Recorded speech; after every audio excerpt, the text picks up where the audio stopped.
Hello' friends, আকৌ এটা নতুন ভিডিঅ'লৈ সকলোকে স্বাগতম জনাইছোঁ। আৰু এইটো ভিডিঅ'ত আমি আলোচনা কৰিম যে বিভিন্ন ধৰণৰ কম্পিটিশ্যন এক্সামবিলাকত ত্ৰিভুজৰ ছবি দিয়া থাকে আৰু তাতে ত্ৰিভুজৰ সংখ্যা আমি হিচাপ কৰিব লাগে।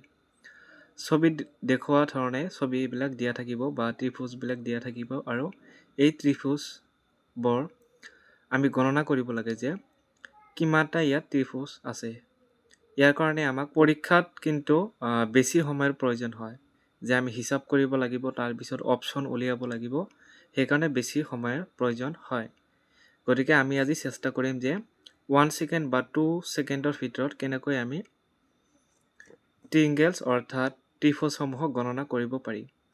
জাষ্ট এটা ৰুল আছে ইয়াতে যে ইয়াতে ত্ৰিভুজ দিয়া আছে, ত্ৰিভুজবিলাক আমি হিচাপ কৰিব লাগে। চকুৰে এনে চাই হিচাপ কৰিলে হয়তো খুব বেছি সময়ৰ প্ৰয়োজন হ'ব। গতিকে জাষ্ট আমি এটা ফৰ্মুলা বা এটা টেকনিক আমি শিকিম, যাৰ পৰা আমি মাত্ৰ 3 বা 4 ছেকেণ্ডৰ ভিতৰতে ট্ৰিংগেলসমূহ আমি হিচাপ কৰিব পাৰিম। ইয়াৰ বাবে আমি 5টাই দিয়া থাকক আৰু 6টাই দিয়া থাকক, তাৰ বাবে আমি মাত্ৰ এনেকুৱা কৰি হিচাপ কৰিম। অৰ্থাৎ ইয়াতে 1 আছে, 1 লিখিম, তাৰপিছত মানে খালি এটা আছে, ইয়াতে 1 লিখিম, আকৌ ইয়াতে 2 লিখিম। ঠিক আছে, তো ইয়াতে 2 লিখিছোঁ। তাৰপিছতে এতিয়া আমি হিচাপ কৰিম 1 আৰু 2 কিমান হ'ল।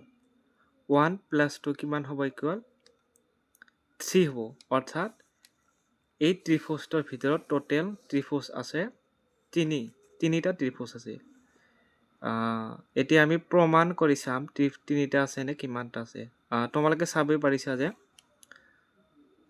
এইখিনিতে এটা ত্ৰিভুজ, প্ৰথমে এটা ত্ৰিভুজ ইয়াতে আছে। ঠিক আছে, এটা ত্ৰিভুজ গ'ল, তাৰ পিছতে পিছতে আৰু এখন ত্ৰিভুজ ইয়াতে এনেকৈ দিয়া আছে, দুখন হ'ল। আকৌ এখন ত্ৰিভুজ এনেকৈ দিয়া আছে, অৰ্থাৎ কিমান হ'ল, 3খন।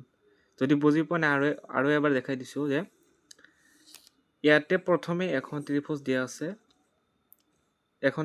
আছে, ঠিক আছে। তাৰপিছতে আৰু এখন দিয়া আছে, আৰু এখন দিয়া আছে, তেনেহ'লে 2খন হ'ল। আৰু এখন এইফালে দি আছে, তেনেহ'লে 3খন হ'ল।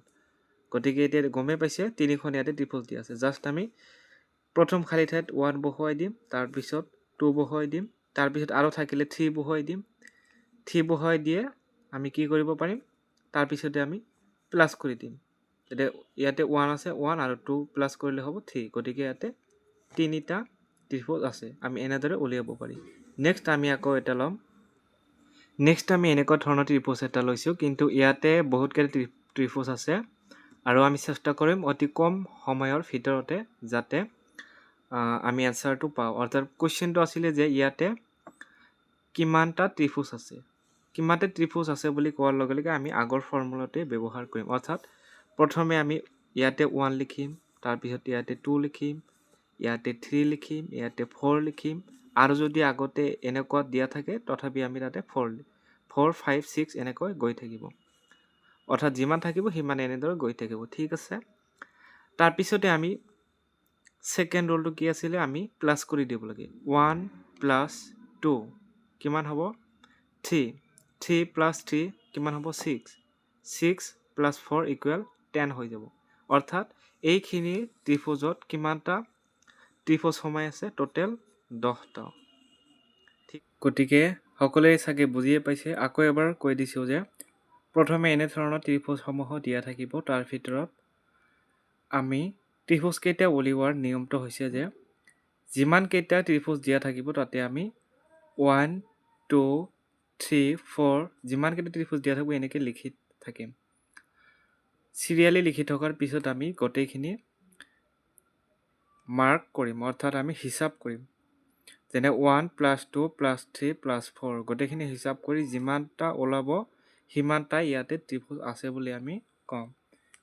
এনেদৰে ত্ৰিভুজ উলিওৱাৰ নিয়ম। আৰু ইয়াতে কিমানটা ত্ৰিভুজ আছিলে, 10টা ত্ৰিভুজ আছিলে। আমি কেনেদৰে উলিয়াইছোঁ, প্ৰথমে আমি ত্ৰিভুজসমূহৰ ভিতৰত 1, 2 চিৰিয়েলি নাম্বাৰ দি লৈছোঁ, 1, 2, 3, 4। তাৰপিছত আমি হিচাপ কৰিছোঁ যে 1 + 2 3 হৈছে, 3 + 3 6 হৈছে, 6 + 4 হৈছে 10 তাৰমানে 10টা ত্ৰিভুজ ইয়াত সোমাই আছে।